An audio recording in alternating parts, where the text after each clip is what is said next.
Can Dickie Johnson do it and break a 7-year drought? Brocky is alongside. Longhurst, they're ready to go racing. But it's Johnson absolutely smokes them off the line.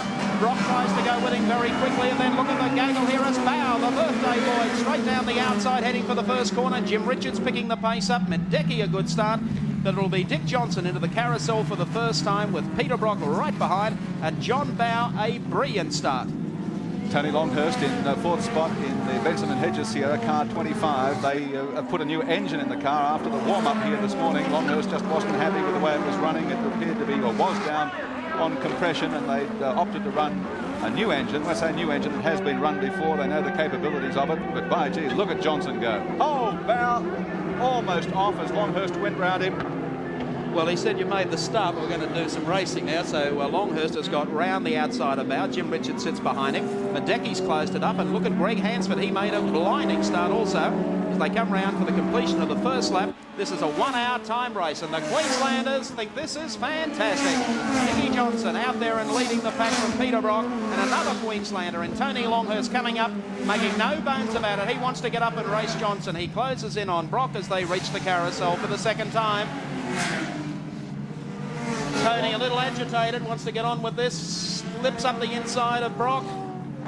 Oh, there's not much room there, but Tony takes a bit of that, bit of the grass, and gets through the second. Queensland 1-2 at this stage as they go beneath the bridge. Finds a way past. He's certainly the one on the charge. It'll be interesting to see what tyres. I'd suspect he's running the softer D15 Dunlops. How will they last? I don't know at that pace and using all of the racetrack, I can't see them doing the hour, but at least he's been able to get through the pack, and he is now up running second. Johnson with a good buffer. Longhurst is on the D15s, and teammate Neville Crichton is running the harder D3s. So yes, will they last? That's the question. Frank Gardner was pretty confident they would, but they'll be prepared just in case they have to make a change. Yeah, I see this more and more as being a race of tyres. Yes, it appears that at this point of time of development that Bridgestone have developed a good qualifying tyre, but they've not yet, it would appear, come up with a very good race tyre.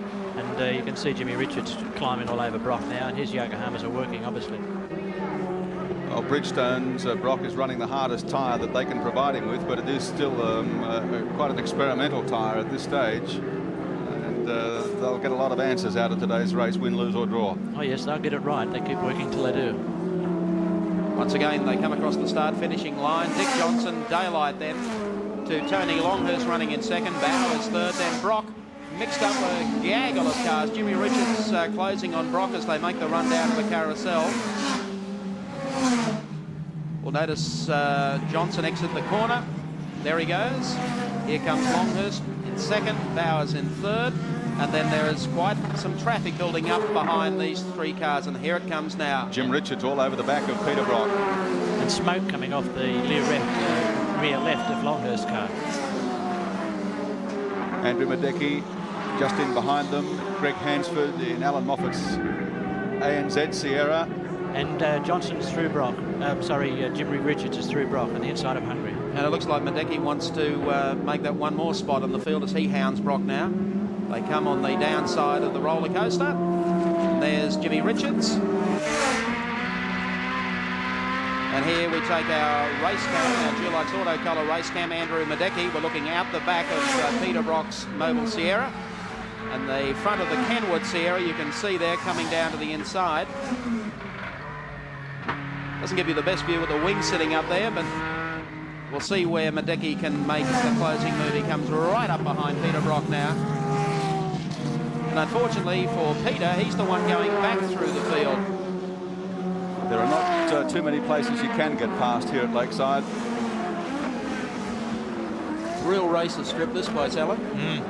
Brock gets away through from Miedecke through the kink in the straight and down the back straight. His car looks very hard, but it's certainly handling the higher speed corners better. Coming once again down the hill, you notice Greg Hansford now starting to close up in the ANZ Sierra. He's right behind Andrew Miedecke as they head down the straight. Then Glenn Seaton in the Peter Jackson car. George Fury is the next one through. And Miedecke sits right in the draft of Brock as they go through the kink. The short run down the straight to the right-hander. Second is third, still about the same. Johnson holding the same buffer over Longhurst. Then back to John Bow in car number 18, the second of the Shell Ultra Sierras. Still got that smoke coming off the rear left line. The aggressive driving nature of Tony Longhurst we've seen very clearly here today coming through the pack. And he opens that gap up a bit on John Bowe, but he'll have to give you a time gap between Dick Johnson back to Tony Longhurst to see if he's making any inroads there on the lead, held by Johnson.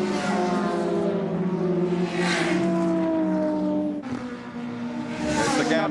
Johnson gap. disappearing at the bottom of the screen. Here comes Longhurst, then Bowe, then Richards. Brock falling back into the clutches of Andrew Miedecke. Greg Hansford sitting right on his tail, and here comes Glenn Seaton in the blue Sierra there at the top of the screen. Yeah. Dick's in such a... There's debris on the track there and a car off on the infield. Looks like one of the Toyotas. So I think that someone had a bump there earlier and they've left a bit of bumper or some coach work. Here's the race at the moment. Ken Matthews had a hit.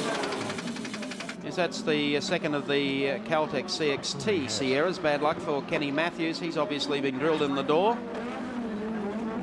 That happened early in the race, so it was a coming together probably of Ken and someone just around where he started on the grid. Brock Longhurst, I'll get it right in a minute. Miedecke and Hansford.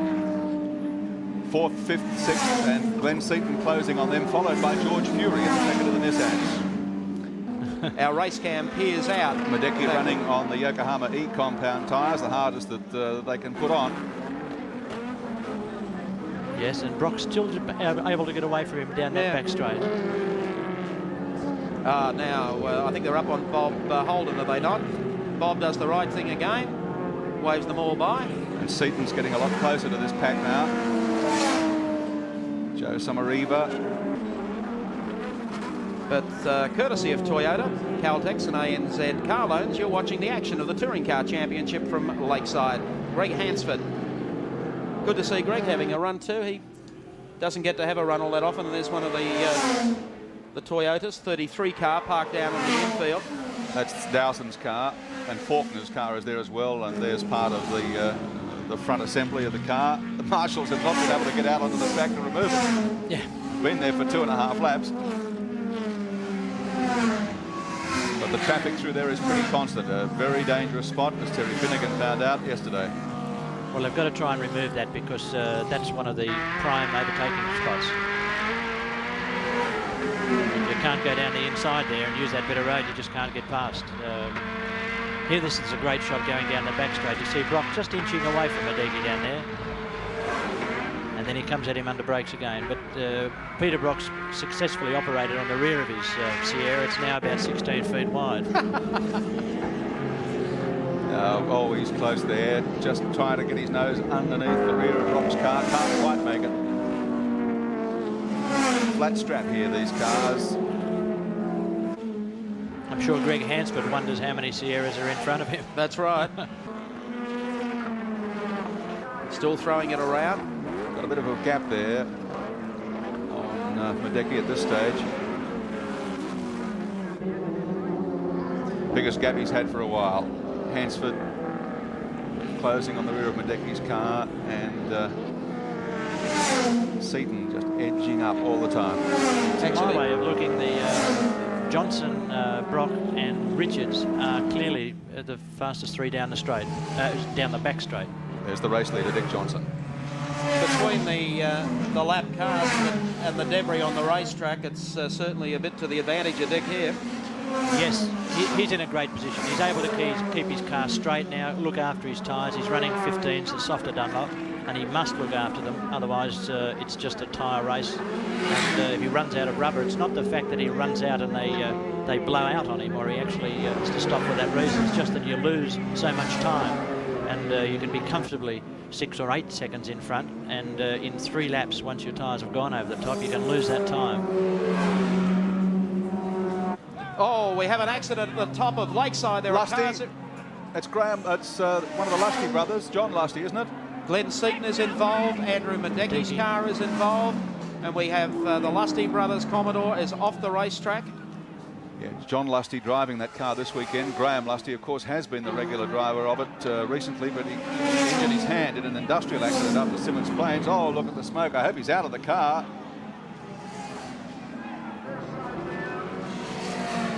Seaton's still in the car, and he's got a small fire starting. It may only be a grass fire underneath his car, but he's still in the car. Yes, the 14 car out. is out. Murray Carter is also involved in that accident. Surely the red flag will be out. And we'll take a race cam with Brock. Brock is coming over here. Look at the debris on the side of the track. It's everywhere. They've not been able to get this fire under control. Hopefully the red flag is out. It has come out now. Yes, it's out. The trouble they've got now is that the first fire truck to get there has probably expended their extinguishers on the first car. The second one's now taken right off, and they're going to wait for the next fire truck. The Commodore was the first one to catch fire, and it's now out. Look at the bend in the guardrail there. He slammed into that with unbelievable force. Well, there's the extra guys have arrived. It's only a matter of time. They'll have that out now. In fact, you'll probably, next thing you'll see, it'll be one of the big bombs will arrive, the big fire bombs. Yeah. Well, there is Glenn Seaton's car carrying our race cam. That's a heavy hit, Mike. You see underneath the pedals, the floors are all buckled. Yep. Go across to another one of the vehicles against the wall there. Working frantically, the fire marshals. This has been one of the worst fire accidents that I can recall seeing in Australia. Yep. There's the scene here at Lakeside. The third round of the Australian Touring Car Championship has come to a standstill. In a day where we've seen a record number of very serious accidents. Fortunately, nobody has been seriously injured, but very, very spectacular accidents. I'm just trying to place exactly how many cars were involved in that. The Lusty brothers car, Glenn Seaton, Murray Carter, and I think Andrew Miedecke. Miedecke is certainly involved, yes. So they've all come. 4 of them at least. They're so badly damaged, and that with the burning, it's difficult, for example, to decide what sort of motor car that is. Yeah. There's the lusty Commodore. As the smoke clears, you can look down the racetrack. He's actually under the guardrail. Yeah, he's gone. There's the scene with the lusty Commodore. As you can see in the wall, there's Andrew Miedecke's Kenwood Sierra, or what is left of it. Alan, the amount of money that has just been totaled, do you have an idea? Yes, certainly in excess of $200,000 lying in the middle of the track. That's, it's a major, there's no question of that, that everything's completely gone. You'll find even the engine being shut off that quickly, and probably even breathing fire and exhaust fire and fire extinguisher. Looking off to the left of the track, car number 14 is in fact Murray Carter's Ford Sierra. Yes, the front of that's totally gone. That's obviously back into the firewall as well. That's a new, that car is written off, I would think. Although the door is open and the back is open. Then of course the Peter Jackson Ford Sierra of Glenn Seaton, who I think probably would have been the first or the second innocent party to the accident. And yes. In fact, we might now have a look at a replay, which will show you very, very slowly, taken off one of our race cams, the one in the Peter Brock car. Now this is looking out the back. Now watch following through, there's Lusty's car to the right. Andrew Miedecke comes up and starts to veer across onto the racing line, touches Lusty's car. It immediately turns Lusty into the wall, and also going in at the same clip is Andrew Miedecke. Yeah, he slid across, he's gone for the inside pass. He's certainly had enough room to go for it. And then his car is, you know, what happens when you're sitting there is the only one guy that really knows, and that's Andrew Miedecke. But there was certainly enough gap, enough road to go for there, and on the way through, for some reason, maybe he's hit a bump and the car's just slipped sideways a bit. I'd guess what's happened then is, of course, Miedecke's car has bounced back onto the middle of the racetrack and collected Glenn Seaton, Murray Carter. What happens after that is totally out of anybody's control. Just in they go, bang, bang, bang. There's Murray Carter. Not a happy day for Murray. Murray's been in motorsport for, I don't know, probably 30 years. Yes. Used to race custom lines at Phillip Island. And maybe even longer. Maybe even longer before, just when they came out with the custom line. And he wanted to go after a season or so with Nissan, wanted to go race with the boys again with the Sierra this year. And there's not much left of it at the moment. No, that's a major accident. Look at the guardrail pulled up right up over the top of Lusty's car. He's actually been able to get the motor car under the guardrail. That's quite extraordinary. But due credit to the fire marshals here, they've certainly got the Lusty car out very quickly. I'd say they exhausted their first line of extinguishers on that motor car, but the backup was there very quickly. It's great that all drivers are okay, and that's really the reason that all that fencing there, the reason that the officials and the fire marshals are there. And I think it's so difficult to find a plus side from an accident like this, but with the safety designs and the safety equipment in the motor cars and the rescue vehicles, the fact is we've had a major fire accident, more than 4 cars totaled, I should suggest. Yeah. And nobody hurt. Now that is, that's the good news. Let's go to Gary Wilkinson. And back up. Well, Mike, it's frantic out here at the circuit just under the Dunlop Bridge at the moment, and looking a little hot and bothered, as he's got a right to be, is Murray Carter. Unbelievable mishap, Murray. I mean, can you piece it together? Not really. I came into the back straight here, and there was one car off to the side against the arm cable. I got a bit further down, and there was another car appeared to be sideways on the track, and I was just tucked in behind 2 Commodores, which took up basically all the track, and they swerved to avoid a car that was in the middle of the track, and by the time I saw it, I swerved over, but then I didn't see the car that was on fire in the middle of the track, which by the time I swerved, I was on this side of the track, and had I swerved any further, I would have been into the Armco. So, but there again, I clipped the Miedecke Sierra, and that was basically the end of the whole thing. We do see some bad accidents in motorsport from time to time, but this is the worst fire accident that I can recall in Australian motorsport. Yes, it seemed to be all so condensed that I don't think there was anywhere for anyone to go. The track was basically taken up with debris and cars, and at the speed we were travelling, with the track the way it's situated, you couldn't manoeuvre to try and avoid anything, otherwise you'd be into the Armco regardless. Well, I haven't personally spotted the other drivers. We're trying to round them up at the moment, but do you know whether any of the guys were hurt? I believe not. I'd say they'd all be fairly shaken, because it's a fairly fast part of the circuit, and I think it happens unexpectedly to everyone. You're looking pretty composed under the circumstances. Oh, well, I'll probably suffer tomorrow when I look at the bank account. Murray Carter, good to see him safe, and we're going to go and try and check on the other drivers and see if we can speak to them in the next few minutes. Thanks, Mike. Thank you, Gary. Let's take a look again, see if we can piece the accident together with Alan Grice. This is normal speed. How quickly does it happen? Miedecke, one crash, bang, straight into the wall under the bridge. And then bang, bang, bang, yep. And there's just one of the cars heading off Andrew Miedecke's car, the Ford Sierra. I think I inaccurately called that Glenn Seaton was still in the car. I think on the replay we saw there, Mike, that he was out quite smartly. It must have been Murray Carter that was still sitting in the car. Yeah. There's the Lusty brothers Commodore, and I would think at this stage, you know, the Lusties take a bit of stick because they're in a praying from time to time, but I think maybe in this particular case they might have been the John Lusty might have been the innocent victim in that one. Yes, there was.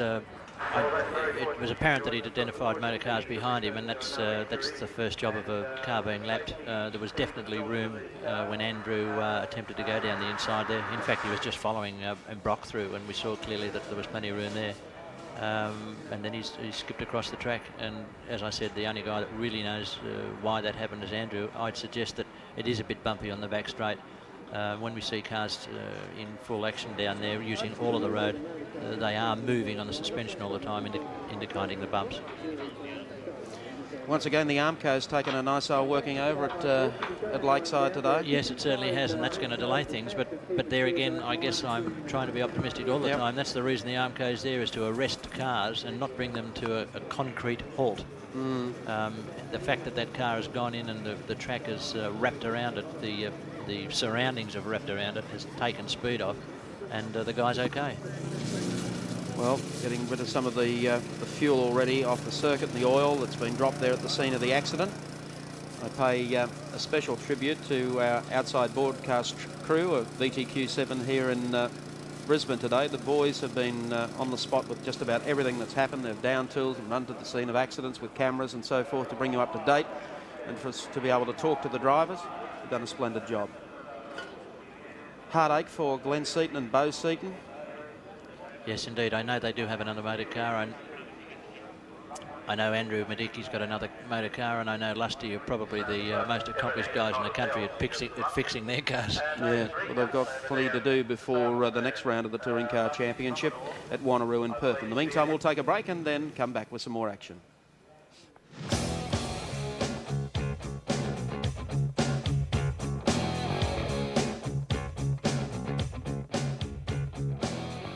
Mike, I got two of the key figures that were involved in the incident. Glenn Seaton, unfortunately, has left the circuit. He was caught up in the aftermath here, but of course, Andrew Miedecke and John Lusty were the two key figures. I guess this is what touched the whole incident off. First of all, if I could talk to Andrew, you were going like a bat out of hell in pursuit of Peter Brock, who got past John, and you were on the way past yourself when things came unglued. Yeah, that's we touched, and that was just enough to start a huge chain reaction. My car turned left into the fence and then really hit hard.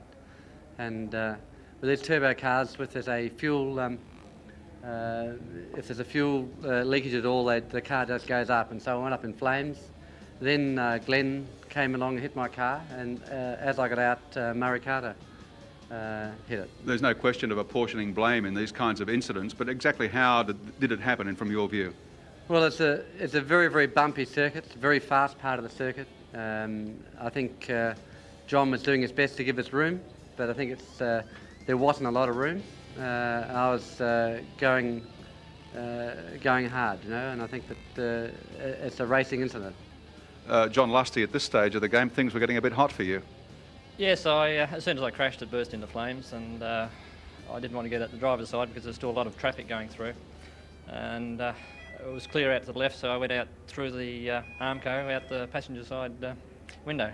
There's, of course, almost no warning of these things happening. I mean, Andrew looked like he was about to clear you without any difficulty, and then he's hit that slight corrugation in the circuit. I felt I'd left plenty of room. I saw Brocky and Andrew coming in the mirror, and I moved over, and I more or less thought they were through, but Andrew just came across at the last moment and just clipped the front of me, and away we went into the fence. There was nothing I could do. It's totaled the Steelmark Commodore, which... It's totaled the fence as well. Yeah. That fence is a little cheaper to fix than the car. Andrew, talking about things getting totaled, unfortunately your car has been, and this is going to be, I think, a very serious setback for you financially. Well, it is. It's you know, motor racing is an expensive sport. You know, I'm very fortunate that I've had some great support from my sponsors, Yokohama, Kenwood, Blast Dynamics, and Motorcraft. But you know, we're on a ragged edge anyway. I'm not sure what we're going to do from here. There were two other cars involved as a consequence of this, Glenn Seaton and Murray Carter. What the sequence of events as clearly as you can possibly remember? Well, after I went into the fence, I was still in the car, but starting to look for the seat belts. And Glenn arrived on the scene and went bang. I didn't know who it was, of course, because there was a lot of smoke and flame around.